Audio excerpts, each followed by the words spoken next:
পড়াবে রেখে রোজা শোধ হবে সবদিন পাগল পাড়া মুমিন বলেন পাগল পাড়া মুমিন এসেছে রমজান এসেছে ভুবন পাগল পাড়া মুমিন দিন পড়াবে রেখে রোজা বলেন দিন পড়াবে রেখে রোজা শোধ হবে সব ঋণ পাগল পাড়া মুমিন বলেন পাগল পাড়া মুমিন দিওয়ানা হলো মুমিনেরা করিতে বড় রমজান দিওয়ানা হলো মুমিনেরা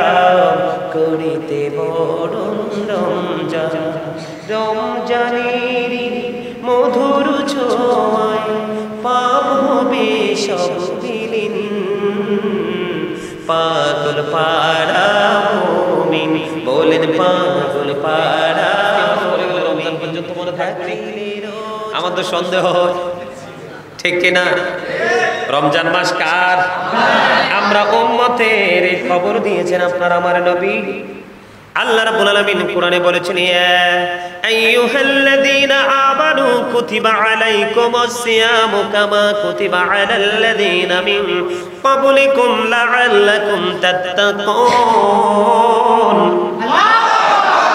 আল্লাহ বলেছেন ঈমানদারগণ কোন মুনাফিক কোন বেঈমানকে আমার আল্লাহ ডাক দেয়নি আল্লাহ ঈমানদারকে ডাক দিয়েছেন ইয়া আইয়ুহাল্লাযীনা আমানু আমার আল্লাহ ঈমানদারদেরকে ডেকে বলেছেন ঈমানদারেরা তোমাদের উপর রোজা আমি আল্লাহ ফরজ করে দিয়েছি যেমনি তোমাদের পূর্বপুরুষের উপর ফরজ করা হয়েছিল কেন গো ফরজ করা হয়েছিল যেন তোমরা আল্লাহওয়ালা হতে পারো ওয়াজ করে কে আল্লাহ বলো হুজুর আল্লাহওয়ালা কেমন করে হব আল্লাহওয়ালা হওয়ার জন্য তো অপশন লাগবে অপশন আমার আল্লাহ দিয়ে দিয়েছেন বন্ধু পৃথিবীর বুকে মানুষের আমল করার ক্ষেত্রে সবচেয়ে বড় প্রতিবন্ধকতা হলো শয়তান ঈমানদার কোনো ভালো কাজ করতে গেলে তাকে উল্টো দিকে নিয়ে যায় বর্তমানে দেখবেন ভালো কাজের দিকে 2-4 জন মানুষ আর 1999 জন উল্টা দিকে কারণ এটাই কিয়ামতের আলামত বাঙালি হচ্ছে হুজুকে বাঙালি একদিকে যখন 10 জন দেখবে শেষে কি আছে সেটা যাচাই করে না 10 জন যেই দিকে সেই দিকে যায় কিন্তু যাইয়া দেখে ঘোড়ার ডিম আর যেটা একদিকে একলা পথে একটা হাঁটে ওটা সামনে গিয়ে দেখে সোনার খনি বন্ধুরে আমার বন্ধু দলবদ্ধ হয়ে যাওয়া যাবে না যদি রং হয় শয়তান বন্দার আমরা যারা ঈমানদার আমাদের চিরশত্রু হলো শয়তান আল্লাহ রাব্বুল আলামিন একবার স্পষ্ট করে বলে দিয়েছে ইন্না কাইদা শাইতানি কানা দাঈফা শয়তান ডিসিপশন ইজ ভেরি উইক আল্লাহ বলেছেন শয়তানের ধোঁকা ঈমানদারের জন্য একেবারে দুর্বল যেমন আজকে আপনারা যারা জান্নাতের বাগানে অনেকেই জান্নাতের বাগানে আসেনি তারা ঘরে বসে আছে বাড়িতে বসে আছে বন্ধু তাদেরকে শয়তান আক্রমণ চালিয়েছে শয়তানের ধোঁকায় পড়েছে আপনারা শয়তানের এই অপকৌশল ছিন্ন করে জান্নাতের বাগানে এসেছেন এটাই হলো মুমিনদের পরিচয়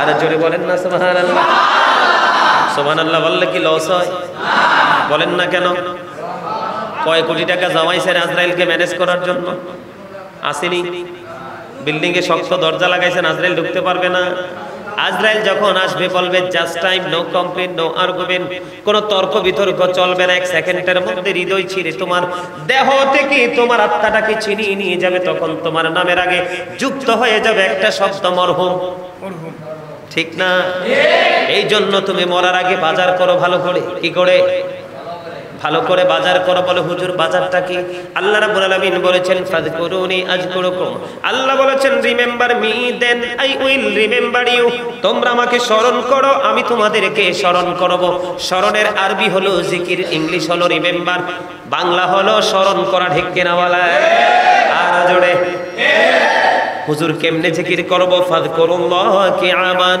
তুমি দাঁড়িয়ে জিকির করো কুউদান বসে জিকির করো ওয়া আলা সুনুবিকুম শুয়ে শুয়ে জিকির করো তারপরেও জিকির থেকে দূরে থাকা যাবে না জিকির অন্তর দিয়েও করা যায়, জবান দিয়েও করা যায়। নবী বলেছেন অন্তর এবং জবান দুইটো মিলে যেটা জিকির করা হয় সেই জিকির হলো সবচেয়ে উত্তম জিকির। জোরে জোরে কোন সুবহানাল্লাহ, আর জোরে সুবহানাল্লাহ, সুবহানাল্লাহ, আলহামদুলিল্লাহ, আল্লাহু আকবার, লা ইলাহা ইল্লাল্লাহ। এগুলাই তো আল্লাহর জিকির। সৎ কাজের আদেশ দেওয়া, অসৎ কাজের জন্য নিষেধ করা, এগুলাই বন্ধু আল্লাহর জিকির। আর জোরে কন্যা, আল্লাহ আমাদের উপর রোজা ফরজ করেছেন। রোজা হলো ফরজ, রোজা অস্বীকারী হলো বন্ধু কাফের। রোজা ইচ্ছে করে যারা বর্জন করবে তারা হলো বন্ধু ফাসিক, পথভ্রষ্ট।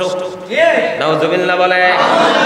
মনে রাখবেন এই দেবিদ্যার শিবনগর উত্তরপাড়ার মানুষ জয়নাল আবদিন সিরাজি সাহেব আজকে আমাকে ইনভাইট করেছে। আমার বন্ধু মানুষ, আমার ভাই বন্ধু, তিনি বলেছেন ইনভাইট করেছেন। আমার মনে মনে স্বপ্ন, বৃষ্টি ছিল না বেশি।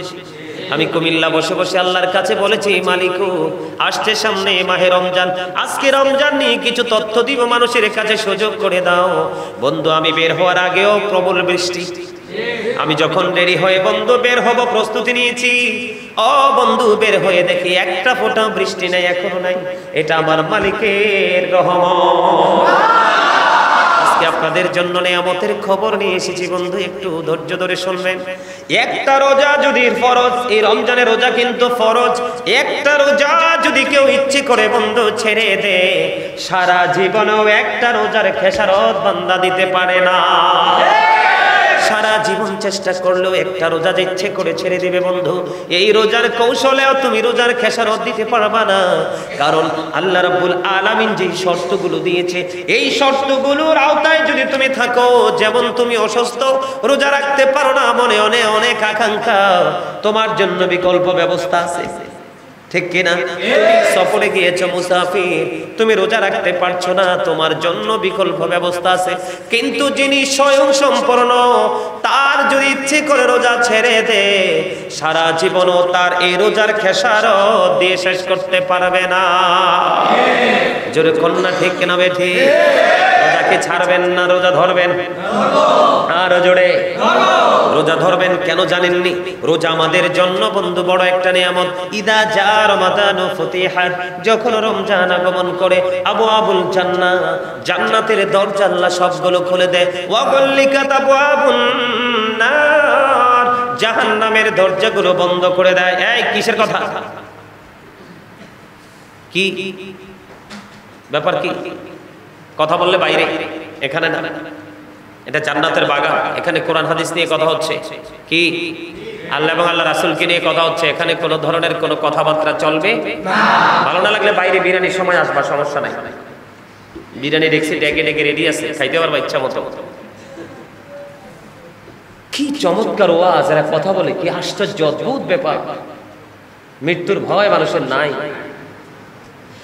এখনকার মানুষ তো মানুষ শুধু রূপে, চামড়ায় মানুষ, ভিতর তো মানুষ। এখনকার মানুষ কি শুধু চামড়াই মানুষ? ম্যাক্সিমাম মানুষ মাথা থেকে পা পর্যন্ত শুধু মানুষের রূপ, ভিতরটা কিন্তু জানোয়ারের রূপ নিয়েছে। এই মসজিদ, কত সুন্দর সুন্দর মসজিদ কন্টিনিউ তৈরি হচ্ছে, কিন্তু মুসল্লি নেই। কি লাভ এই মসজিদ দিয়ে? কি লাভ হবে? বরংস এই মসজিদ বানানোর পরে যদি মসজিদে উপস্থিতি না আসে, এই মসজিদের অভিশাপে এলাকা ধ্বংস হয়ে যাবে। রঙে রঙে মসজিদ বানালেই চলবে না, তাকে টেক কেয়ার করার মতো সেই মেন্টালিটি থাকতে হবে সমাজের সকল মানুষের। কারণ আপনার পেটে খিদা লাগলে যেমন খাবার লাগে, মসজিদের খিদা হলো মুসল্লি, মুসল্লি আসলে মসজিদ পরিপূর্ণ। বন্ধুরে আমার, ভাই বাবারা, তোমাদেরকে বলছি হৃদয়ে খুলে শোনো, আল্লাহ বান্দার জন্য কত সুন্দর সুযোগ দিয়েছেন। আল্লাহ ইমানদারদেরকে ডাক দিয়েছেন, কোনো মুনাফিকরে নয়, কোন বেঈমান কাফের মুশরিককে নয়। ইমানদারের কাছে ওয়াজ মজা লাগবে, মুনাফিক কখনোই সইতে পারবে না।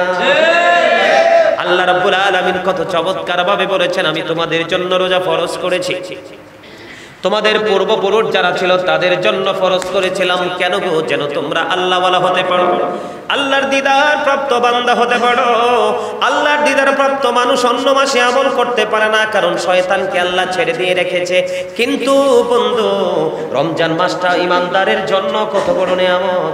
আল্লাহ রাব্বুল আলামিন জানিয়ে দিয়েছেন, ইদা জা রমাদানু ফুতিহাত, যখন রমজান আগমন করে, আবওয়াবুল জান্নাহ, জান্নাতের দরজাগুলো খুলে দেওয়া হয়। ওয়া গুল্লিকাত আবওয়াবুন নার, জাহান্নামের সবগুলো দরজা বন্ধ করে দেওয়া হয়। ওয়া সুফিদাতি শায়াতিন, শয়তানকে বন্দী করে দেওয়া হয়। জোরে জোরে বলেন না সুবহানাল্লাহ। এটাকে আমরা উম্মত হিসাবে, বান্দা হিসাবে আমাদের জন্য নেয়ামত কিনা? আর জোরে নেয়ামত কিনা? বন্ধুরে আমার, নেয়ামত কত দেখেন। বছরের শুরু থেকে শেষ পর্যন্ত শুধু জান্নাতকে সাজানো হয় শুধু রোজাদারদের জন্য। আল্লাহ রাব্বুল আলামিন হাদিস শরীফের মধ্যে এসেছে জান্নাতের একটা গেট, এই জান্নাতের গেটের নাম হলো বন্ধু রাইয়ান নামক জান্নাতের গেট। এটা কাল কিয়ামতের দিন রাইয়ান নামক জান্নাতের গেটটা ওপেন করে রাখবে, আপনার শুধু রোজাদাররা সেটা দিয়ে প্রবেশ করবে। কিন্তু আমাদের মাঝে এমন রোজাদার আছে যার রোজাদাররা শুধু উপবাস মিলে, এমন তারাবি পড়নেওয়ালা আছে যার তারাবি দিয়ে শুধু রাত জাগরণ হয়, তারাবি দিয়ে কোনো ফায়দা নাই। এমন রোজাদার আছে সারাদিন সে বন্ধু রোজা রাখলো। রোজা মানে কি জানেননি? রোজা মানে হলো বিরত থাকা। কি থাকা? আপনার যে নির্দিষ্ট যে সময় আছে, সময়ের মধ্যে কোনো পানাহার করতে পারবেন না, কোনো খাবার পানি স্পর্শ করতে পারবেন না। এই খাবার পানি ত্যাগ করার সঙ্গে সঙ্গে আরেকটা জিনিস আপনাকে ত্যাগ করতে হবে, সেই জিনিসটা হলো স্ত্রীর কাছে যাওয়া যাবে না, স্ত্রী সহবাস করা যাবে না। এই দুইটা কাজ থেকে আপনাকে বিরত রাখতে হবে। মূল এটার নামই হলো রোজা। বন্ধুরে আমার, এই যে তারাবি দ্বারা শুধু রাত্রি জাগ্রত থাকা হয়, বন্ধু সারাদিন উপবাস শুধু আপনার নসিবে মিলবে, রোজা দ্বারা আপনার কিছুই জুটবে না। তার বাণী হলো অথচ রোজা যিনি রাখবেন পরিপূর্ণভাবে তার 10 গুণ থেকে 700 গুণ পর্যন্ত সওয়াব বাড়িয়ে দেওয়া হবে। আপনি যদি রমজান মাসে একটা কোরআন খতম দিতে পারেন, আপনার আমল নামায় 70 থেকে 700 কোরআন খতমের সওয়াব পৌঁছে যাবে। আপনি যদি রমজান মাসে একটা মিলাদ পড়ান তাহলে 700 কোরআন মিলাদ পড়ানোর সওয়াব পাবেন। আল্লাহ রাসূল জানিয়ে দিয়েছেন, কেউ যদি নরমাল ইবাদত করে রমজান মাসে, কি ইবাদত? ছোটখাটো আমল আমরা করি না, এরকম নরমাল ইবাদত যদি বান্দা করে রমজান মাসে, তার আমল নামায় একটা ফরজ আমলের সওয়াব দেওয়া হয়।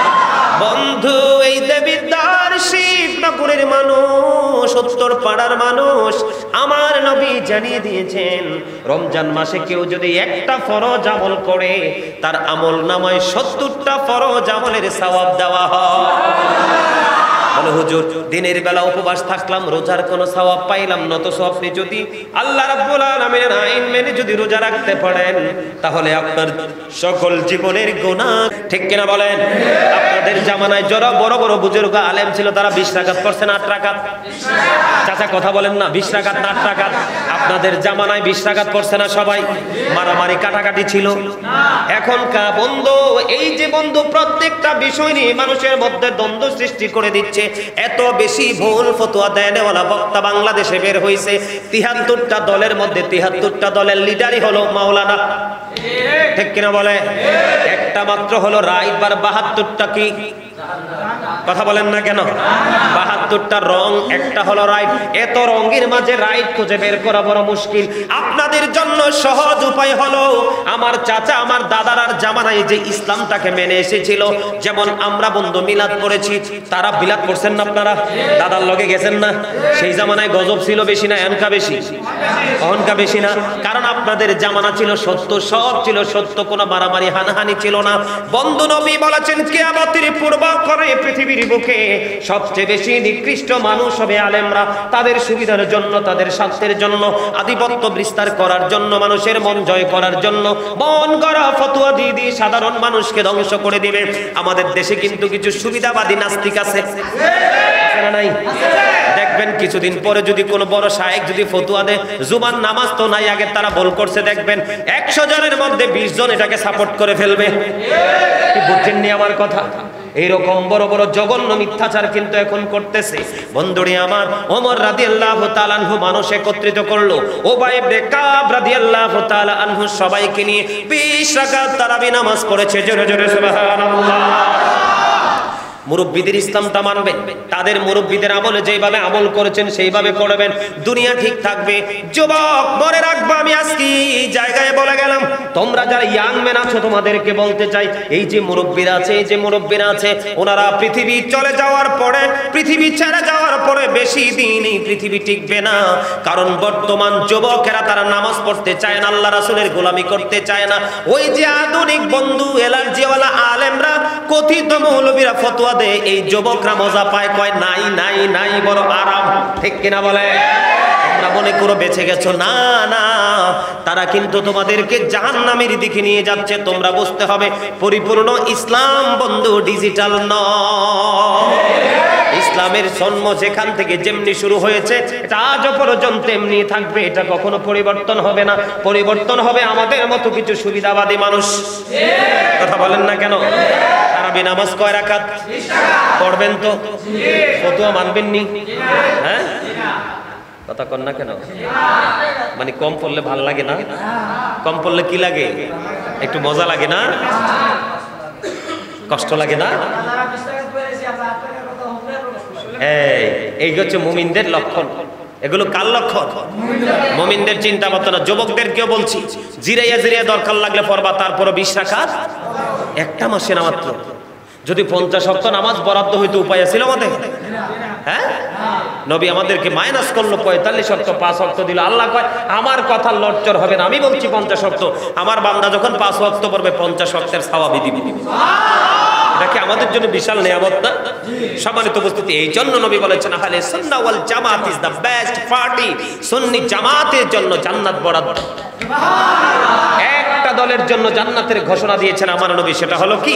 আহলে সুন্নাত ওয়াল জামাত। এটার মধ্যে নবীর প্রতি প্রেম আছে, সাহাবায়ে কেরামের প্রতি প্রেম আছে, নবীর আহলে বাইতের প্রতি প্রেম আছে, মাযহাবের ইমামদের প্রতি প্রেম, ইমামদের প্রতি প্রেম আছে, তরিকার ইমামদের প্রতি প্রেম আছে। পূর্বসূরি আইম্মায়ে কেরাম থেকে আজ পর্যন্ত যারা সঠিক ইসলামের দাওয়াত দিয়ে যাচ্ছে তাদের প্রতিও প্রেম আছে। ঠিক কিনা বলেন? তারাবি নামাজ 20 রাকাত পড়বেন, বিতির নামাজ 3 রাকাত পড়বেন, 1 রাকাত পড়বেন না। মনে থাকবে তো? আর জোরে কয় রাকাত পড়বেন? বল ফতোয়া শুনবেন না বন্ধু। বেশি বেশি করে দুরূদ পড়বেন, বেশি বেশি করে কোরআন তেলাওয়াত করবেন। কারণ কোরআন আপনাকে কাল কিয়ামতের দিন আল্লাহর দরবারে সুপারিশ করবে। কি করবে? রোজা বলবে, আল্লাহ গো, আমি রোজা তোমার বান্দাকে এই কাজগুলো থেকে বিরত রেখেছি, আমার দোয়া কবুল করো। কোরআন আল্লাহর দরবারে দরখাস্ত করবে, আল্লাহ গো, তোমার এই বান্দাকে আমি কোরআন রাতের বেলা জাগ্রত থাকতে বাধ্য করেছি। আমার নবী বলেছেন এই রোজা এবং কোরআনের দরখাস্ত আমার আল্লাহ কবুল করে নেবে। সুবহানাল্লাহ করবেন তো? বেশি বেশি করে দান সাদকা করবেন।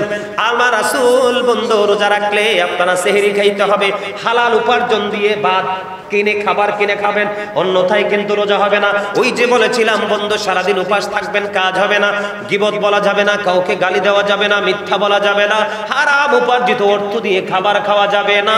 খাইলে কোনো লাভ হবে না, কারণ লা তুকবালু সালাতুম বিগাইরি তুহুর ওয়ালা সাদাকাতুম মিন গুলুল। বন্ধু, পবিত্রতা ছাড়া ইবাদত কবুল হয় না, এবং হারাম টাকা দান করলে দানও কবুল হয় না। জোরে জোরে বলেন না আল্লাহু আকবার। এখন আমাদের দেশে অপবিত্র নামাজি বেশি। কথা কয় না? পবিত্রতা অপবিত্র বলতে বুঝছেন নাকি? টাকা পাঞ্জাবিটা হারাম টাকায় কিনা, খাবারটা হারাম টাকায় খাওয়া। ঠিক কিনা বলেন? সুদের টাকা, ঘুষের টাকা, বিভিন্ন রকমের টাকা। ঠিক কিনা বলেন? এই জন্য বন্ধু, রমজান মাস আপনি যদি হারামের সাথে সম্পৃক্ত থেকে কাজ করেন আপনার লাভ হবে না। হারাম থেকে দূরে থাকতে হবে, তাহলে রোজা আপনার কবুল হবে। জোরে জোরে বলেন না সুবহানাল্লাহ। আর জোরে। হালাল উপার্জন দিয়ে সেহরি খাবেন, কারণ সেহরিতে অনেক বরকত আছে। ইফতারি করবেন কেমনে জানেননি? বর্তমানে এখনো আজকে আসার সময় আমার ছেলেদেরকে গাড়ি থেকে দেখাইছি, এই যে দোকানের দিকে তাকাও, কনফেকশনারির দিকে তাকাও, সবগুলো খাবারের মধ্যে ভেজাল। এই জন্য আমার নবী আজ থেকে 1450 বছর আগে উম্মতদেরকে সুস্থ রাখার জন্য আমার নবী বয়ান করে গেছেন, ওয়াজ করে গেছেন। হাদিস শরীফের মধ্যে এসেছে বন্ধু, আমার নবী বলেছেন তোমরা খেজুর দিয়ে ইফতার করো। আমার নবী ইফতার করার আগে দোয়া পড়তেন, আল্লাহুম্মা লাকা সুমতু আলা রিজকিকা আফতারতু। জোরে জোরে আল্লাহু আকবার। আল্লাহ তোমার জন্য রোজা রেখেছি, তোমার দেওয়া রিজিক দিয়ে ইফতার করেছি। জোরে জোরে সুবহানাল্লাহ। আমার নবী জানিয়ে দিয়েছেন তোমরা খেজুর দিয়ে ইফতারি করো। হুজুর গো, খেজুর যদি না পাই, খেজুর কেনার তৌফিক নাই, কি করব? আমার নবী বলেছেন তাহলে পানি দিয়ে ইফতার করো। আমি আপনাদেরকে বলবো, বর্তমান বাজারে যে ঠ্যাংঠং বাইর হয়েছে, এগুলো ম্যাক্সিমামই কেমিক্যাল। এগুলো শরবত খাওয়ার চাইতে আপনারা কি করবেন? বাড়িতে লেবু কিনে এনে রাখবেন। কি লেবু কিনে এনে রাখবেন, বাড়িতে যদি থাকে তাইলে আরো বেটার। লেবু কিনে বন্ধু একটু একটু গুড় দিয়ে শরবত বানিয়ে খাবেন। আপনি রোজাদার, শারীরিকভাবে আপনি অনেক বেশি সুস্থ থাকতে পারবেন। জুড়ে জুড়ে সুবহানাল্লাহ, আর জুড়ে বলেন না সুবহানাল্লাহ। আর একটু মহব্বতে সুবহানাল্লাহ বলতে পারেন না? আমার আল্লাহ বলতেছেন রোজা আমার সন্তুষ্টির জন্য। কিসের জন্য? আর জোরে আল্লাহ রাব্বুল আমিন বলতেছে রোজা আমার সন্তুষ্টির জন্য, আমি নিজে আমার বান্দাকে সেই প্রতিদান দিব। জোরে জোরে কন্যা সুবহানাল্লাহ। আমরা আল্লাহকে সন্তুষ্ট করার জন্য বন্ধু রোজা রাখবো, মানুষকে খুশি করার জন্য নয়। রমজানের শেষ 10 দিন যখন আসবে বন্ধু, মাজার কাপড়টা শক্ত করে বেঁধে ইবাদতের জন্য নেমে যাবেন। মা আয়েশা সিদ্দিকা রাদিয়াল্লাহু তাআলা আনহা তিনি বলেছেন, আমার নবী রমজানের শেষ 10 দিন যখন আসতো, কোমরে মাজায় কাপড় শক্ত করে বেঁধে আমার নবী নামা ইবাদত করতেন এবং আমাদেরকেও জাগিয়ে দিতেন ইবাদত করার জন্য। রমজানের শেষ 10 দিন যখন আসবে, তোমরা লাইলাতুল কদরকে তালাশ করবে বেজর রাত্রিগুলোতে। সুবহানাল্লাহ বলেন না? আপনারা রমজানের শেষ 2 দিন ইতিকাফ করবেন। যেই মসজিদে 5 ওয়াক্ত জামাত হয়, মসজিদে পুরুষরা ইতিকাফ করবে। কোন জানাজা হলে যেতে পারবে না, বিনা প্রয়োজনে মসজিদ থেকে বের হতে পারবে না, স্ত্রীর কাছে যেতে পারবে না, স্ত্রী সহবাস করতে পারবে না, তারা মসজিদেই অবস্থান করবে। সবচেয়ে বড় ভয়ঙ্কর কথা হলো বিনা প্রয়োজনে মসজিদ থেকে বের হতে পারবে না। পুরুষরা ইতিকাফ করবে, মা বোনেরা বাড়ির আঙিনায় রুম একটা সুন্দর করে তৈরি করে তারাও বাড়িতে ইতিকাফ করতে পারবে। জীবনের গুনাহগুলি আমার আল্লাহ মাফ করে দিবে। আর জোরে কন্যা সুবহানাল্লাহ। আমাদের দেশে অনেক মানুষ আছে বন্ধু, রমজান মাসে রোজা রাখতে চায় না। কি করতে চায় না? অনেকের গ্যাস্ট্রিক বেড়ে যায়, মাথা ব্যথা বেড়ে যায়। অনেক দোকানদার আছে টাউট পর্দাটা নিয়ে খাবার রেডি করে, ওইটারও যেই জন্মের ফিডাফিট বললাই। কি রিজিকের মালিক কে? আল্লাহ। তুমি যদি 3 রাস্তার মোড়ে দোকান চালু না করতাম, তাহলে মানুষ লুকিয়ে খাওয়ার সুযোগ পাইতো না। ঠিক কিনা বলে? মদের দোকানে যদি মদ বিক্রি না হয়, তাহলে মদ যারা খায় তারা কিনতে পারত। ইয়াবার দোকানে যদি ইয়াবা বিক্রি না করে, তাহলে কখনো ইয়াবা খাওয়া সম্ভব না। এইগুলার জন্য ওই অপরাধী কিন্তু এই মানুষগুলো হবে বন্ধু। আমি আপনাদেরকে একটা ব্যতিক্রম একটা আলোচনা শোনাবো, ব্যতিক্রম আলোচনা। আমাদের দেশে কিন্তু অনেক মানুষ এই বন্ধু রোজার কাফারা কাজা কিভাবে আদায় করতে হয় জানে না। আছে না নাই? অনেকেই জানে না, ম্যাক্সিমাম লোকই জানে না বন্ধু। আমি আপনাদেরকে আজকে বলে দেব বন্ধু। হযরত ওমর রাদিয়াল্লাহু তাআলা আনহু থেকে হাদিস খানা বর্ণিত। ও বন্ধু, আপনাদের জন্য কাজ হলো, যিনি বৃদ্ধ হয়ে গেছেন, রোজা রাখতে পারছেন না, এই রোজা 1 মাস রাখতে পারলেন না, ধরেন বিগত দিনে বিগত বছরগুলোতে 1 মাস রোজা রাখতে পারলেন না, কি করতে পারলেন না? জোরারা রোজা রাখতে পারলেন না, আপনি এটার কাফারা দিতে হবে। কি দিতে হবে? আপনি চলে গেলেন, ধরেন মুরব্বী আপনার বাবা দাদা আপন স্বজন চলে গেল, এখন ফরজ রোজা একটা ভাঙলে বন্ধু সারা জীবনে যেটার খেসারত হয় না, এই রোজার কাফারা আপনি কেমন করে আদায় করবেন? আমার নবী শিখিয়ে দিয়েছেন, তুমি তোমার ওয়ারিসকে বলে যাও তোমার পক্ষ থেকে যেন ফিদিয়া আদায় করা হয়। বন্ধু একটা রোজার বিনিময় ও বন্ধু একটা মিসকিনকে 2 বেলা খাওয়াইয়া দিতে হবে। রোজার বিনিময় 2 বেলা খাওয়াতে হবে। তাহলে 30টা রোজার ক্ষেত্রে 60 জন মিসকিনকে 2 বেলা কি করতে হবে? আমি আপনাদেরকে একটা হাদিস শরীফ শোনাই, আপনারা ক্লিয়ারলি বুঝতে পারবেন। হযরত আবু হুরায়রা রাদিয়াল্লাহু তাআলা আনহু থেকে হাদিস খানা বর্ণিত। বন্ধুরে আমার, তিনি কি করলেন? দৌড়ে চলে গেলেন আমার নবীর কাছে। আমার নবীর কাছে দৌড়ে গিয়ে বললেন, ইয়া রাসূলুল্লাহ, ইয়া হাবিবাল্লাহ, নবী গো, আমি ধ্বংস হয়ে গেছি, আমি ধ্বংস হয়ে গেছি। কি করেছো তুমি, ধ্বংস হয়ে গেছো? হযরত আবু হুরায়রা রাদিয়াল্লাহু তাআলা আনহু বলছেন, আমরা নবীর দরবারে উপস্থিত ছিলাম। কি ছিলাম? উপস্থিত ছিলাম। কয় আমি ধ্বংস হয়ে গেছি গো নবী। কি ধ্বংস হয়ে গেছো? তিনি বলতেছেন, আমি রোজা রাখা অবস্থায় যেই সময় স্ত্রীকে টাচ করা যাবে না, রোজা রাখা অবস্থায় আমি আমার স্ত্রীকে সহবাস করে ফেলেছি। আল্লাহু আকবার বলেন না। স্ত্রী সহবাস করে তিনি বন্ধু কি হয়ে গেলেন? আতঙ্কিত হয়ে গেলেন, ভয় পেয়ে গেলেন, নবীর দরবারে চলে গেলেন। যাওয়ার পরে আমার নবী বললেন, তোমার কি কোনো গোলাম আছে যেটাকে আজাদ করে দিতে পারবে? ইয়া রাসূলুল্লাহ, আমার কোনো গোলাম নাই। কি নাই? আমার কোনো গোলাম নাই। আমার নবী বললেন, তুমি কি একটা না 2 মাস রোজা রাখতে পারবে? তিনি বললেন, ইয়া রাসূলুল্লাহ, আমি সেই রোজা রাখারও ক্ষমতা নাই। আমার নবী বললেন, তুমি কি 60 জন মিসকিনকে 2 বেলা খাওয়াতে পারবে? কয় বেলা?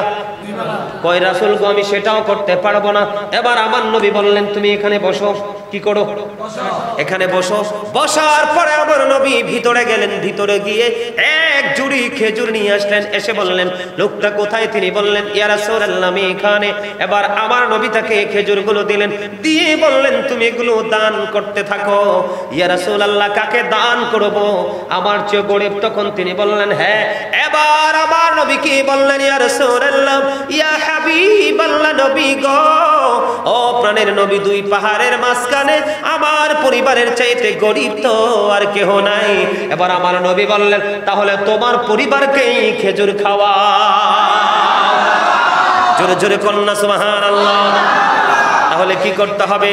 রোজার কাজা আদায় করতে হবে কিনা? এখন আমাদের দেশে অনেকেই কিন্তু ভুল ফতোয়া দেয়। আপনি ধরেন 48 মাইল অতিক্রম করে ফেললেন, মুসাফির হয়ে গেছেন। কি হয়ে গেছেন? আপনি মুসাফির হয়ে যাওয়ার পরে আপনি চেষ্টা করবেন রোজাটা রাখার জন্য, কারণ রোজাটা রাখা উত্তম। কি? রোজাটা রাখা কি উত্তম। কিন্তু আপনি এমন এক পরিস্থিতির মধ্যে পড়লেন, রোজাটা রাখা কোনোভাবেই আপনার সম্ভব না। আপনি যদি রোজাটা না রাখতে পারেন, মৃত্যুর সম্ভাবনা বা শারীরিক ক্ষতির সম্ভাবনা থাকে, তখন আপনি রোজাটা ভাঙতে পারবেন। পরে এই রোজাটা যতদিন ভাঙবেন, ততদিন আবার আপনাকে যেই কোনো কারণে, যে ইসলামের শরীয়তের যে বিধান, ইসলামের যে আইন, রোজা ভাঙার যে বিধানগুলো আছে, ওই বিধানের আওতায় যদি আপনি আসেন, যদি রোজা রাখা সম্ভব না হয়, তাহলে অতগুলো রোজা আপনি পরে আদায় করে নেবেন। তারপরেও ইচ্ছা করে রোজা ভাঙ্গা যাবে না। ঠিক কিনা বলেন? আরো জোরে। যেমন একজন অসুস্থ ব্যক্তি, তিনি যদি রোজা রাখে, তার অসুস্থতা আরো বেড়ে যেতে পারে। কি হতে পারে? এই ক্ষেত্রে তিনি রোজাটা ভাঙতে পারবেন।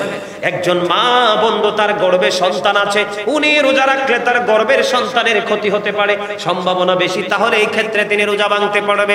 একজন মায়ের কোলে ছোট দুগ্ধপোষ্য বাচ্চা আছে, ওই মা যদি রোজা রাখে, বাচ্চাটা দুধ পাবে না। বন্ধু, এই ক্ষেত্রে আপনি রোজা ভাঙতে পারবেন। এইরকম রোজা ভাঙার যে কারণগুলো, এই কারণগুলো ছাড়া আপনার রোজা ভাঙার কোনো বন্ধ স্কোপ নাই। ঠিক কিনা বলে? আরো জোরে। তাহলে রোজা সম্পর্কে সচেতন হবেন তো? আরো জোরে। গজলটা গাইতাম নি, রোজা নিয়ে আমি একটা গজল লিখছি, খুব চমৎকার, শুনবেন সবাই? পারবেন নি গাইতে আমার সাথে? পারবে? আমি একটু গাই, আপনারা সুর দেওয়ার চেষ্টা করবেন। হ্যাঁ। এসেছে রমজান, এসেছে ভুবন, পাগল পারা মুমিন। এসেছে রমজান, এসেছে ভুবন, পাগল পারা মুমিন। দিন পড়াবে রেখে, পড়াবে রেখে রোজা, শোধ হবে সবরিন, পাগল পারা মুমিন। বলেন পাগল পারা মুমিন। এসেছে রমজান, এসেছে ভুবন, পাগল পারা মুমিন। দিন পড়াবে রেখে রোজা, বলেন দিন পড়াবে রেখে রোজা, শোধ হবে সব ঋণ, পাগল পারা মুমিন। বলেন পাগল পারা মুমিন। দিওয়ানা হলো মুমিনেরা করিতে বরণ রমজান, দিওয়ানা হলো মুমিনেরা করিতে বরণ রমজান। রমজানেরই মধুর ছোঁয়ায় পাপ হবে সব বিলীন, পাগল পাড়া মুমিন, বলেন পাগল পাড়া মুমিন, রাখিলে রোজা দিবা বাগে রজনী যুগে তারাবি। নূর নবীজি নূরের ছোঁয়ায়, বলেন নূর নবীজি নূরের ছোঁয়ায় সুখ যে অনন্ত দিন, পাগল পাড়া মুমিন। জোরে জোরে কন্যা মারহাবা। এসেছে প্রশ্নের উত্তরটা দিয়ে তারপরে আবার ওয়াজে যাই, ঠিক না? কারণ ওয়াজ করতে করতে যদি প্রশ্নের উত্তর আবার ভুলে যাই তখন কিন্তু আবার মানুষ কি পাবে? কষ্ট পাবে, ঠিক না? আর জোরে বলেন। এখানে আমার কাছে প্রথম প্রশ্ন এসেছে, ছেলেরা যে তাবলিগে যায়, মাসের পর মাস তারা মসজিদে ঘুমান, এটা কি জায়েজ? এই বিষয়টা নিয়ে আলোচনা করলে এখন বর্তমান সময়ে অনেকেরই কিন্তু কলিজায় লাগবে। তারপরেও কি একটু বলবো? আপনাদের শোনার দরকার আছে। আমি প্রশ্নের উত্তরটা দেওয়ার আগে আপনাদের যারা বিবেকবান মানুষ তাদেরকে বোঝানোর জন্য আমি একটা হাদিস শরীফ শোনাবো। কি? রাসূলের একজন সাহাবী যার নাম হলো আব্দুল্লাহ, তার যখন বিয়ে হলো, কি হলো? কথা মন দিয়ে শোনেন। তার বিয়ে হলো, বিয়ে হওয়ার 3 দিন পরে আব্দুল্লাহর বাবা আব্দুল্লাহর বৌমা বউয়ের কাছে চলে গেল। গিয়ে বউকে জিজ্ঞেস করলো, বৌমা তোমার তো বিয়ে হলো, আমার ছেলে তোমার সাথে কেমন আচরণ করছে? শ্বশুর গেলেন বউর কাছ থেকে জানার জন্য। কিসের জন্য? জানার জন্য। এখন যাওয়ার পরে বন্ধু, এবার বৌমা ডেকে ডেকে বলে, বাবা গো, আজকে 3 দিন হলো বিয়ে হয়েছে। কয়দিন? 3 দিন হলো বিয়ে হয়েছে। আপনার ছেলে মসজিদে অবস্থান করে কোথায়? শুধু নামাজ পড়ে আল্লাহ রাসূলের গোলামি নিয়ে পড়ে আছে। বলো বাবা, কয়দিন হয়েছে? মনে রাখবেন, কয়দিন? 3 দিন হয়েছে। 3 দিন হয়ে গেল। আমার স্বামী অত্যন্ত ভালো মানুষ, ভদ্র মানুষ, তিনি শুধু মসজিদে অবস্থান করতেছে। বাবা গো, আজকে 3 দিন হয়ে গেল, আমি এখনো পর্যন্ত আমার স্বামীর চেহারা আমি দেখিনি। কি দেখিনি? 3 দিন হয়ে গেছে, নতুন বউ ঘরে রেখে জামাই কোথায়? মসজিদে। এবার আমার নবীর কাছে চলে গেলেন আব্দুল্লাহর বাবা, দৌড়ে চলে গেল নবীর কাছে। গিয়ে আব্দুল্লাহর ব্যাপারে নবীর কাছে যখন নালিশ করলেন, নালিশ করতে দেরি, আমার নবী এবার আব্দুল্লাহকে ডাকালেন, আব্দুল্লাহ আমার কাছে আসো। আসার পরে আমার নবী আব্দুল্লাহকে একটা ডাক দিয়ে বলল, আব্দুল্লাহ তুমি কি শুধু নামাজ পড়লেই চলবে? তুমি কি শুধু নামাজ পড়লেই চলবে, নাকি তোমার বিবির হক আদায় করতে হবে? এবার আমার নবী বললেন, তুমি জলদি চলে যাও তোমার বিবির কাছে, কারণ স্বামী স্ত্রীর বিয়ে হওয়ার পরে কিন্তু তাদের সবচেয়ে বড় মধুর সম্পর্কটা প্রথম রাতে হয়, যেটাকে আমরা বলি ভাসর রাত। স্বামী স্ত্রীর মিলন মেলা এক মধুর মুহূর্ত হয় বন্ধু। এটা আল্লাহ প্রদত্ত ছেলে এবং মেয়ের জীবনে একটা নিয়ামতের মুহূর্ত। তোমার 3 দিন হয়ে গেল, তোমার বিয়ে হয়ে গেল, এখনো পর্যন্ত তুমি তোমার বিবির সাথে দেখা করনি। তুমি জলদি চলে যাও, তুমি তোমার বিবির কাছে চলে যাও। জোরে জোরে সুবহানাল্লাহ।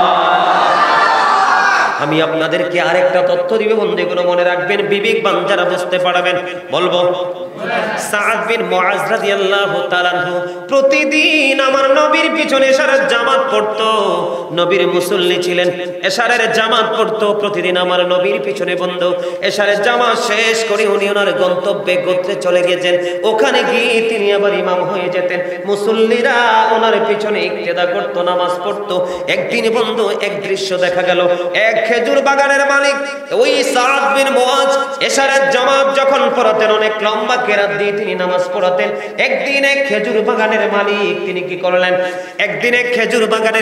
তিনি কি করলেন বন্ধু, ইনি ওই সাদ বিন মুআযের পিছনে জামাতে নামাজ না পড়ে একা একা নামাজ পড়ে তিনি খেজুর বাগানে পানি দিতে চলে গেলেন। এই খবর চলে গেল আমার নবীর কাছে। বন্ধু, নবীর কাছে যাওয়ার পরে সাদ বিন মুআযকে ডাকলেন। ডাকার পরে এবার সাদ বিন মুআযকে আমার নবী ডাক দিয়ে বললেন, তুমি এশারের জামাতে কেন লম্বা কিরাত পড়ো? এখানে মানুষের কত রকমের সুবিধা অসুবিধা থাকতে পারে। বড় জামাত যখন তুমি পড়াবে তখন ছোট্ট ছোট্ট কিরাত দিয়ে নামাজ পড়াবে।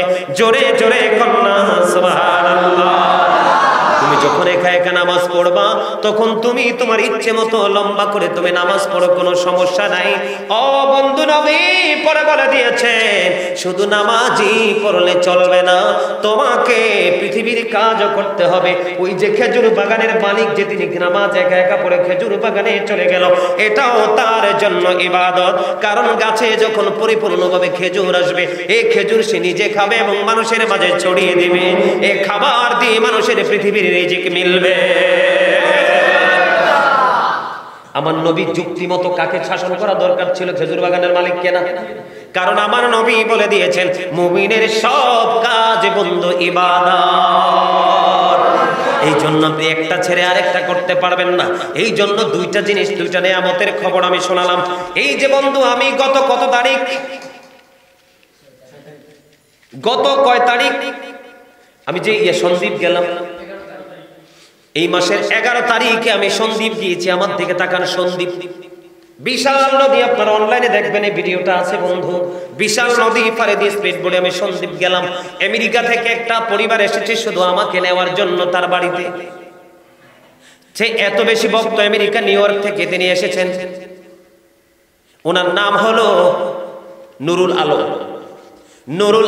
উনি বলেছেন বাংলাদেশে যাব, গাজী সুলাইমান যেই প্রান্তে থাকবো তাকে এখান থেকে খুঁজে বের করে আমার বাবা মার কবর জিয়ারত করাবো। যত টাকা হাদিয়া চাই আমি ততই দিতে প্রস্তুত। মুরব্বী মানুষ আসার পরে আমি পাগল হয়ে গেলাম, ফিরাতে পারি। সন্দীপ যখন গেলাম, উনি আমাকে পেয়ে আবার বিশাল মাহফিলের আয়োজন করলেন, যেটা ওই এলাকার জন্য সেরা মাহফিল। এবার কি করলেন, আমরা নামা মাহফিল শেষ করে ওনারা আমাদেরকে সন্দীপ টাওয়ারে হোটেল বুকিং দিয়েছে। 5 তলায় না, 5 তলায় হোটেল ভাড়া করেছে। আমরা ওয়াজ শেষে হোটেলে অবস্থান করলাম, ফজরের নামাজ হোটেলে পড়ে বন্ধু আবার কুমিল্লার উদ্দেশ্যে রওনা দিলাম। বিশ্বাস করেন, সন্দীপ নদীর ঘাটে যখন আসলাম, এবার দেখলাম একেবারে এদের মতো ইয়াং ছেলেরা, তাদের বডিটা যত লম্বা তত বড় বড় গাঁটটি নিয়ে বন্ধু নদীর ঘাটের দিকে আসছে। আর আমার ছেলেরা আমরা সবাই মিলে বন্ধু হাসাহাসি করেছে। কেন রে আপনারা বলেন, এখন কি পৃথিবীর বাংলাদেশের মুসলমান এখনো কি এত বোকা আছে? নামাজ পড়তে হবে মানুষ জানে না? কথা কন না কেন? রোজা করতে হবে মানুষ জানে না? তারা যে বিভিন্ন দেলায় থেকে ঘুরে এই মসজিদ ওই মসজিদে ঘুমায়, আপনাদেরকে বলে দেই ও বন্ধু, তারা যেটা করে ইচ্ছে করে কি করে? তারাটা ইচ্ছে করে বন্ধু। যেমন ধরেন একজন মানুষ মুসাফির অবস্থায় তার বিশেষ কাজে চলে গেল, কোন জায়গায় বিশেষ কারণে আটকে পড়ে গেল, কোন জায়গায় সে থাকার কোনো সুযোগ পাচ্ছে না, ওই ক্ষেত্রে তিনি একটু সময় মসজিদে অবস্থান করতে হবে। আর না হয় মসজিদে ঘুমাইতে হলে রোজা রাখতে হবে, রোজা রাখা অবস্থায় ইতিকাফ করতে হবে। আর ইতিকাফের উদ্দেশ্যে এই মসজিদে বসতে পারবে, ঘুমাতে পারবে, অন্যথায় ঘুমের কোনো সুযোগ না। তারা যেটা করে ইচ্ছে করে কিনা বলেন? কথা বলেন না কেন? তারা কি কাজ? ধরেন আপনার এলাকায় মসজিদে আসলে এসে তারা কি করবে? মসজিদে এক কোনায় জায়গা নেবে, থাকবে, খাইবে, ঘুমাবে, মনের ইচ্ছা মতো কথাবার্তা বলবে, বাথরুমে যাবে, বাথরুমের বদনা এনে মসজিদের গেটে রাখবে, এই তো নাকি আরো কিছু আছে? যেই মসজিদে দুনিয়ার কথা বলা হারাম। রাত্রে যে ইয়াং ছেলেরা, এই যুবক ছেলেরা তোমরা বলো, যারা ইয়াং, তারা কি রাতের বেলা ঘুমাইলে কি শরীরটা অসুস্থ হয় না? কথা কর না কেন? শরীর কি কিছু হয় না? নাপাক হয় না শরীর? মাঝে মাঝে হয় না? এই মসজিদ হলো আপনি বাহিরি পাপ করে এখানে এসে আল্লাহর কাছে তওবা করবেন, ক্ষমা চাইবেন, ক্ষমা পাওয়ার জায়গা। আর এই বাইতুল্লাহতে এসে আপনি আপনার খেয়াল খুশি মতো গাট্টি পোটলা নিয়ে ঢুকলেন, মনের মতো করে চলাফেরা কথাবার্তা বললেন, রাত্রে ঘুমাইলো, ছেলেটা শরীরটা নাপাক হলো। এবার আপনারা বলেন, এই পবিত্র জায়গাকে, এই নাপাক জায়গাটাকে, যে পবিত্র জায়গাকে নাপাক করলো, এই ঋণ কিভাবে সে শোধ করবে? কথা বলেন না কেন? তাবলীগ কাকে বলে জানেন? ওরা তো কথায় কাজে মিথ্যাবাদী। তাবলীগ কাকে বলে জানেন? তাবলীগ আমার নবী যেটা করছেন সেটা। কোনটা? নবী যেটা করেছেন সেটা তাবলীগ বলে। হুজুর কেমনে? যেমন ধরেন আপনাদের এই মসজিদ, যেমন জয়নাল আবদিন সিরাজি ভাই, উনি আপনাদের এলাকার সন্তান, ঠিক না? উনি আপনাদের এলাকার সন্তান। আপনাদের আশেপাশে হিন্দু বাড়ি আছে না? জয়নাল আবদিন ভাই যদি এখান থেকে বের হয়, অথবা আপনাদের মসজিদের খতিব ইমাম সাহেব যদি এখান থেকে বের হয়ে হিন্দুদের মন্দির আশেপাশে খ্রিস্টানদের গির্জা থাকে, ওখানে গিয়ে যদি দিন সম্পর্কে কথা বলে, তাহলে সেটা হবে তাবলীগ। রাসূল যে তাবলীগ করেছেন ওটা হলো ওই তাবলীগ। রাসূলের কাজ ছিল কি? ওই সময় রাসূলের জামানায় কি ইসলাম গ্রহণ করার মতো মানুষ ছিল? ছিল না। আল্লাহ রাব্বুল আলামিন আল্লাহর হাবিবকে পাঠাইছে দ্বীনকে বেঈমান কাফেরদের কাছে পৌঁছে তাদেরকে ইসলামের সুশীতলের ছায়াতলে আনার জন্য। ওইটা ছিল তাবলীগ। এখন আমাদের দেশে এই মসজিদ থেকে ওই মসজিদ, ওই মসজিদ থেকে ওই মসজিদ, তারা খামখেয়ালি ইচ্ছে মতো। এটা তো কোনো মানি আমি বুঝি না। এই যে আমি আজকে আসছি কুমিল্লা থেকে আপনাদের দেবিদ্বার শিবনগর উত্তরপাড়া গ্রামে আসছি না? এই যে আমিও মুসলমান, আপনারাও, আমি ইমানদার, আপনারাও। আমি কোরআন হাদিস বেশি জানি, কোরআন হাদিস নিয়ে গবেষণা করেছি, পড়ালেখা করেছি। এই জন্য আপনারা জানেন না বিদায় আপনাদেরকে জানানোর জন্য এসেছি। এই যে আমি কাজটা করতেছি এটার নাম হলো তালিম। এক মুসলমান আরেক মুসলমানের কাছে দিন পৌঁছাবে, এটা হলো কি? তালিম। আর একজন মুসলমান কোন বেঈমান কাফের মুশরিকের কাছে দিন দাওয়াত দিতে যাবে, সেটা হবে তাবলীগ। আপনারা বলেন তাদের কথায় তারা ধরা না? কথা বলেন না কেন? মসজিদে এসে ঘুমানোর দরকারটা কি? এনে খাওয়ার দরকারটা কি? এটা হচ্ছে ইবাদতের জায়গা। কিসের জায়গা? আল্লাহর গোলামির জায়গা, নামাজ পড়ার জায়গা, জিকির আজকার করার জায়গা, পবিত্র জায়গা। এখানে ঘুমানোর কোনো বৈধতা। তারা যেটা করছে তাদের সুবিধার জন্য, দল বাড়ি করার জন্য। কারণ বলে হুজুর দলটা বাড়ি করলে লাভটা কি? ওই 61 হিজরিতে ইমাম হুসাইনকে হত্যা করছে, ইয়াজিদ বাহিনীর লাভ হয়েছে কি? কিন্তু হত্যা তো করে ফেলেছে, শহীদ তো করে ফেলেছে। অথচ ইমাম হুসাইন জান্নাতের সরদার। ইমানদার যুবকদেরকে জান্নাতে রিসিভ করবে ইমাম হাসান হুসাইন, দুই ভাই। আমার রাসূল বলেছেন, জোরে জোরে কন্যা সুবহানাল্লাহ, আরো জোরে। বর্তমান যুগের তাবলীগী যেটা করছে, আর বিশেষ করে এখন কিছু কিন্তু মহিলা কিছু বের হয়ে গেছে, এগুলো আরো বাটপার। কিছু মহিলা আছে এগুলো কিন্তু বড় টাউট। আপনারা যারা পুরুষ আছেন আপনারা সচেতন হন। এদের হাতে চটি চটি বই ধরাই দিছে। কি ধরাই দিছে? চটি চটি বই ধরাই দিছে। বোরকা পরে একবারে গেটাপ টেটাপ নিয়ে এই বাড়ি ওই বাড়ি যায়। শোনেন মহিলা, আমার দিকে তাকান। একজন নারী, তার স্বামী, তার উপযুক্ত সন্তান, কি স্বামী, তার উপযুক্ত সন্তান, যেই সন্তান ভালো মন্দ সব বোঝে, আর হলো কি তার বাবা। কয়টা পুরুষ? এই তিনটা পুরুষ ছাড়া একটা নারী তার বাড়ির আঙ্গিনা থেকে বের হওয়া তার জন্য হারাম। কি বাংলাদেশে কি পুরুষের ঠেড়া পড়ছে? বাংলাদেশে কি আলেম ওলামার ঠেড়া পড়ছে যে তুমি চটি বই নিয়ে নিয়ে মানুষের ঘরে ঘরে গিয়ে দাওয়াত দিবা? এরা কিন্তু বিশাল টাকা পায়। খবর নিয়ে দেখেন, বেঈমান কাফেররা এদেরকে টাকা দিচ্ছে ইসলামকে ধ্বংস করার জন্য। যেমনি করে 61 হিজরিতে, কি 61 হিজরিতে যেমনি ইয়াজিদ বাহিনীকে ইহুদিরা ইন্ধন দিয়ে পৃথিবীর লোভ দেখিয়ে ইমাম হুসাইন 72 জন সঙ্গে নির্মমভাবে শহীদ করে দিয়েছেন, সেই ইয়াজিদের প্রেতাত্মা কিন্তু এখনো আমাদের দেশে আছে, কিয়ামত পর্যন্ত থাকবে। এই তাবলীগে মোটেও জায়েজ নাই, মসজিদে ঘুমানো মোটেও জায়েজ নাই, মসজিদে কোনো কিছু করা মোটেও জায়েজ। আপনারা সাবধান থাকবেন, আপনাদের মসজিদে আসতে দিবেন না। এরা যেখানে যায় মসজিদ নাপাক করে ফেলে। কথা কি বুঝতে পারছেন? এগুলো থেকে আপনারা সচেতন থাকবেন, এটা করতে দিবেন না। আপনাদের সন্তানদেরকেও যেতে দিবেন। কারণ আপনি যে গাড়িটি নিয়ে ঘুরছেন, লাভ হয়েছে কি? আপনার ঘরে বউ আছে, বউর হক আদায় করতে হবে। মা বাবা আছে, মা বাবার হক আদায় করতে হবে। সন্তান আছে, সন্তানের হক আদায় করতে হবে। তাদের জন্য জীবন জীবিকার জন্য আপনাকে কাজ করতে হবে। বলে হুজুর কাজ করলে লাভ কি? আল্লাহ রাসূল বলেছেন, তুমি যদি সওয়াবের নিয়তে করে থাকো, তোমার এই কাজের বিনিময়ে তোমার আমলনামায় সদকার সওয়াব চলে আসে। সুবহানাল্লাহ, আর জোরে কন্যা সুবহানাল্লাহ। এদের কাছে যেতে দিবেন না আপনাদের সন্তানদেরকে। ছেলেরা পথভ্রষ্ট হয়ে যাবে, ধ্বংস হয়ে যাবে। সম্মানিত উপস্থিতি, এটা মোটেও জায়েজ নেই। আমরা এগুলো করিও না, আমাদের সন্তান আপন সন্তানকে করতেও দেই না। পীর মুরিদি জায়েজ কিনা? অবশ্যই জায়েজ। পীর মুরিদি কিভাবে জায়েজ জানেন? আল্লাহ রাব্বুল আলামিন বলেছেন, তোমরা আমাকে পাওয়ার জন্য উসিলা তালাশ করো। ওয়াবতাগু ইলাইহিল উসিলা। আল্লাহকে উসিলাটা কি? আল্লাহ বলেছেন ওয়াকুনু মা'আস সাদিকিন, সত্যবাদী লোক। এই সাদিকিনের ব্যাখ্যা করতে গিয়ে শাইখ ইসমাইল হাক্কি রাদিয়াল্লাহু তাআলা আনহু তাফসীরে রুহুল বায়ানের মধ্যে এসেছে, তাফসীরে মাঝহারির মধ্যে এসেছে, তাফসীরে কদরির মধ্যে এসেছে, হক্কানি আলেম এবং হক্কানি আল্লাহর ওলিদের কথা জোরে জোরে সুবহানাল্লাহ। বলে হুজুর লাভটা হবে কি? আল্লাহ বলেছেন, আমার দিকে তাকান, আল্লাহ বলেছেন join with my dear people, come to my paradise. আল্লাহ বলেছেন ফাদখুলি ফি ইবাদি, ফাদখুলি ফি ইবাদি ওয়াদখুলি জান্নাতি, তোমরা আমার প্রিয় লোকেদের সাথে যুক্ত হও আর আমার জান্নাতে চলে আসো। আপনি বাড়ি বানাইতে হলে ইঞ্জিনিয়ার লাগে না? অসুস্থ হলে কি ডাক্তার লাগে না? বাচ্চাকে পড়াইতে হলে কি স্কুল কলেজ লাগে না? আরবি শিখাইতে হলে মাদ্রাসা লাগে না? ঠিক তেমনি আপনাকে আধ্যাত্মিকতা শিখতে হলে, পরকালীন জীবনে আপনি সুখী হতে হলে অবশ্যই আপনাকে আল্লাহর ওলিদের কাছে যেতে হবে। ঠিক কিনা বলে? আল্লাহ বলেছেন যারা আল্লাহর ওলিদের হাতে হাত রাখে তারা যেন আল্লাহর কুদরতি হাতে হাত রাখলো। আল্লাহর ওলিদের হাতের উপর আল্লাহর কুদরতি হাত থাকে। ইন্নাল্লাযীনা ইউবাইউনাকা ইন্নামা ইউবাইউনাল্লাহ ইয়াদুল্লাহি ফাওকা আইদিহিম। জোরে জোরে কোন আল্লাহু আকবার, আর জোরে।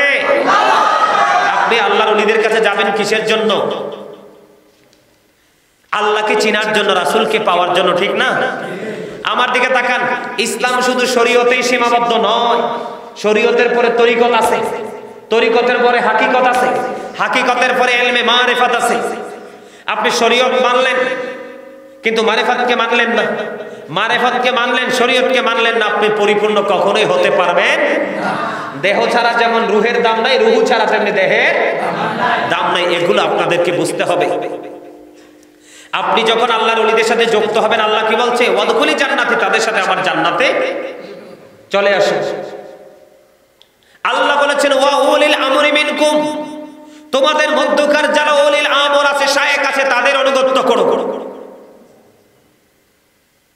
আল্লাহর অনুগত্য করো, আল্লাহর রাসূলের অনুগত্য করো এবং আল্লাহর ওলিদের অনুগত্য করো, হক্কানি আলেমদের অনুগত্য করো। কেন করবেন জানেন? আলা ইন্না আউলিয়াল্লাহি লা খাউফুন আলাইহিম ওয়া লা হুম ইয়াহজানুন। Behold, verily the friends of Allah have nothing to fear or to regret. আল্লাহর ওলিদের কোনো ভয় নেই, তাদের কোনো দুঃখ নেই, তাদের কোনো চিন্তা টেনশন কোনো কিছু নাই, মরার পরও নাই, or to regret, তারা পরকালেও সেম্পিয়া।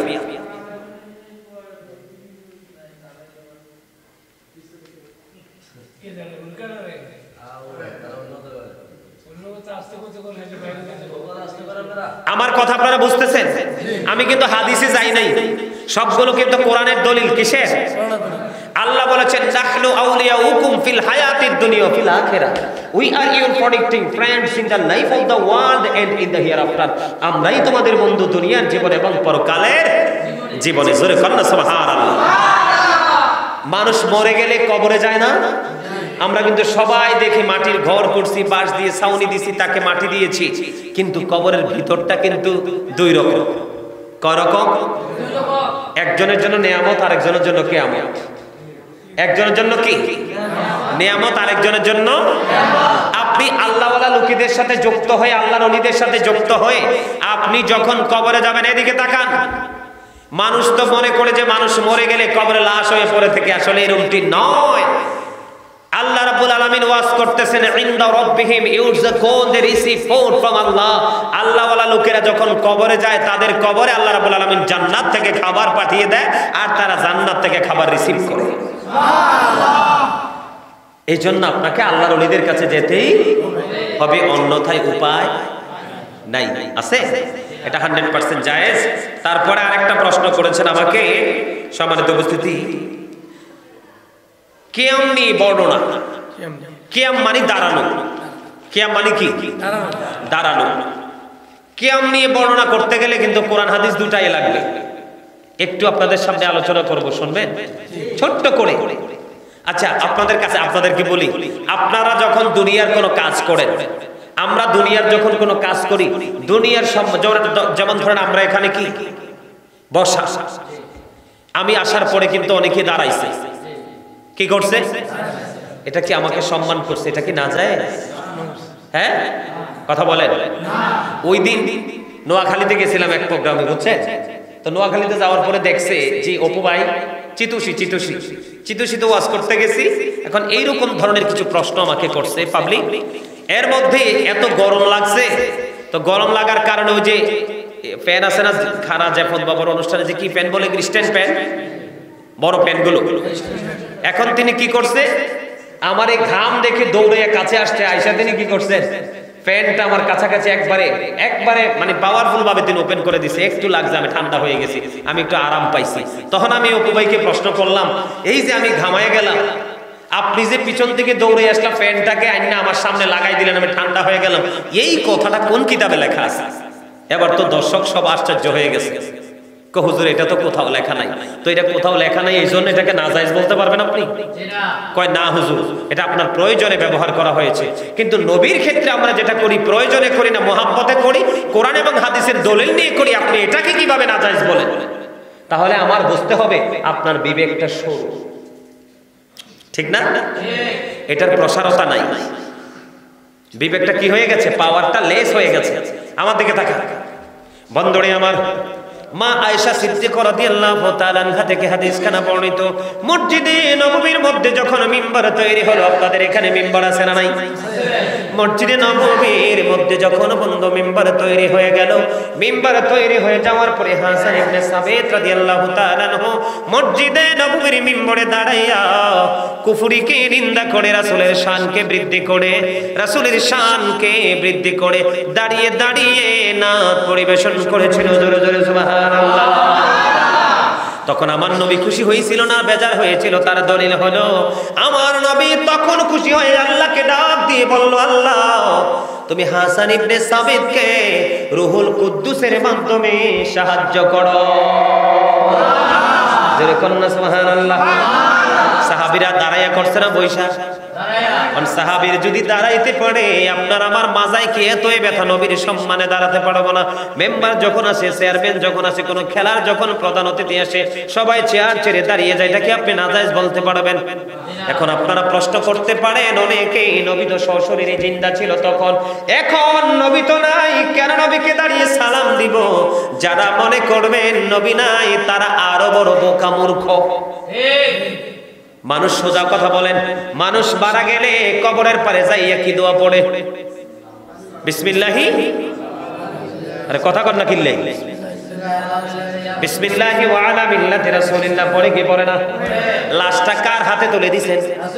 রাসূলের হাতে সুপর্দ করে দিয়ে চলে এসেছেন। ও বন্ধু, তাহলে এটা সবাই পড়ে, দলমত নির্বিশেষে সবাই পড়ে কি পড়ে না? এখান থেকে কি বোঝা যায় নবী মরে গেছে না জিন্দা? আল আম্বিয়াউ আহিয়াউ ফি কুবুরিহিম ইউসাল্লুন, নবী রাসূল তারা আপন আপন রোজায় তারা জিন্দা নামাজরত অবস্থায় আছে। তাহলে নবী কি? এই জন্য আমরা মুহাব্বতে নবীকে দাঁড়ায় সালাম দেই। বলে হুজুর সম্মান করার কথা কোথাও আছে না নাই? আল্লাহ রাব্বুল আলামিন কোরআনে বলেছেন অতুআসিরুহু ওয়া তুআক্কিরুহু, আল্লাহ বলেছেন help him and respect him, তোমরা আমার হাবিবকে সাহায্য করো এবং সম্মান করো। আমরা দাঁড়িয়ে নবীকে শুধু সম্মান করি। কিয়াম নাজায়েজ, পৃথিবীতে এমন কোন মারফুত নাই দলিল দিয়ে দিতে পারবে যে কিয়াম নাজায়েজ। বললাম তো এই শিবনগর উত্তরপাড়া থেকে বললাম, রাসূলকে দাঁড়াইয়া সম্মান করা নাজায়েজ, এটা পৃথিবীর বুকে এমন কোন মায়ের সন্তান নাই প্রমাণ করতে পারবে। বাইরে বাইরে ছাগলের 11 নাম্বার বাচ্চার মতো লাফালাফি করতে পারবে, দলিল নিয়ে আসতে পারবে কথা কি বুঝে? এখন কিয়ামতের কাছাকাছি চলে এসেছে সময়। কিসের সময়? কত ধরনের মৌলবী বের হইবে দেখবেন, কত রকমের কথা আপনি শুনবেন যেটা আপনার জীবনে কোনোদিন কল্পনাও করেন নাই, কিন্তু তাদের কথা বিশ্বাস করা যাবে না। ওই যে আমার এই চাচারা দাদারা, তাদের ধারাবাহিকতা নিয়ে আলেমরা যেভাবে কথা বলবো ওটাই রাইট। এখনকার যে আধুনিক যে কথাবার্তা, এগুলো বিশ্বাস করা যাবে না। কথা কি বুঝতে পারছেন? আশা করি উত্তর পাইছেন। আর বেশি লম্বা করতে পারবো না, রাত্র অনেক হয়ে গেছে, ঠিক কিনা? আরো জোরে কথা কি বুঝতে পারছেন? নবীকে দাঁড়াইয়া সালাম দিবেন। হ্যাঁ, এখানে একটা কথা আছে, কেউ যদি দাঁড়াইয়া সালাম না দেয় আমরা কাউকে বকি না, কিন্তু আমরা দাঁড়াইলে তোমাদের যে চুলকানি এসে তার মানে বুঝতে হবে তোমাদের গায়ে অনেক বেশি অ্যালার্জি, ঠিক কিনা বলে? অ্যালার্জি এলা লোক কিন্তু ইজামাজ খাইতে পারে না, ভালো ভালো পুষ্টিকর খাবার খাইতে পারে না, বৈশাখ খাইতে পারে না। বাঙালির একটা প্রিয় খাবার হলো মসুরির ডাল আর আলুর ভর্তা। মসুরির ডালও তারা খাইতে পারে না, পুঁই শাকও খাইতে ইলিশ মাছও খাইতে পারে না, গরুর গোস্তও খাইতে